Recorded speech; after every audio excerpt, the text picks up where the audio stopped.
Bonjour à tous.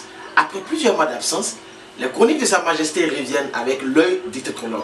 C'est l'association la plus déjantée de Côte d'Ivoire. Elle a un regard mordant et décalé sur l'actualité ivoirienne et africaine. Chaque semaine, nous faisons un tour d'horizon de tout ce qui a fait le buzz sur la toile africaine. Commençons par la proclamation de nos 10 finalistes au concours électoral Mister Présidente. Bien évidemment, le tenant de titre a été déclaré candidat dérivé.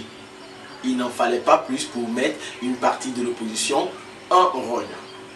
Certains ont demandé un énième dialogue politique, pendant que d'autres ont plutôt pris la rue. Des manifestants ont été battus, d'autres ont été arrêtés, les plus malchanceux ont perdu la vie. Eh bien, on a comme l'impression que certains n'ont encore tiré aucune leçon de 2010. C'est le lieu d'attirer l'attention de nos éternels bacheliers. Et oui, quand je parle de bacheliers, c'est les éternels poseurs de bâches. Chers bacheliers, tenez-vous bien. Alassane Ouattara, Gbagbo Laurent, Aboudraman Sangaré, Afinguessan, Bani, aucun d'entre eux ne vous connaît. Si vous êtes pris ou que vous êtes mort, comme on le dit à Abidjan, tu es mort banzan. Et comme le disait un illustre président de ce pays, quand on t'envoie, il faut savoir t'envoyer.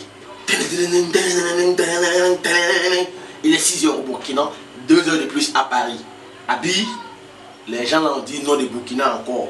C'est que c'est capé chez nos voisins. Alors qu'il soit à quelques jours d'une élection démocratique historique, nos beaux-parents se font encore peur avec ce qu'on peut qualifier de coup d'État le plus bête du monde.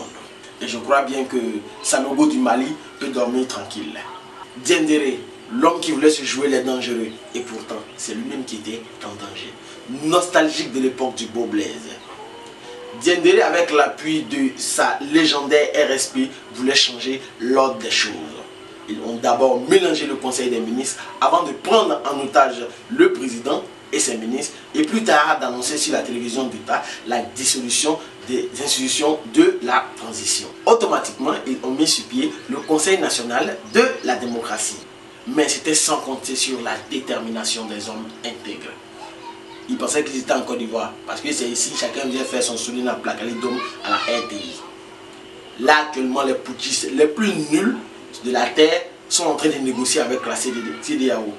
Mais selon les bruits de couloir, un consensus aurait été trouvé. Nous espérons que les morts ne sont pas morts pour rien. C'était tout pour cet autre numéro de notre regard décalé sur ce qui a fait l'actualité africaine de cette semaine. Et n'oubliez surtout pas de nous suivre, parce que si vous ne vous abonnez pas, nous ne sommes rien. Et sans vous, nous ne sommes rien. Sachez que nous sommes là pour vous. Soutenez-nous, aidez-nous à aller plus loin. Merci et à la semaine prochaine.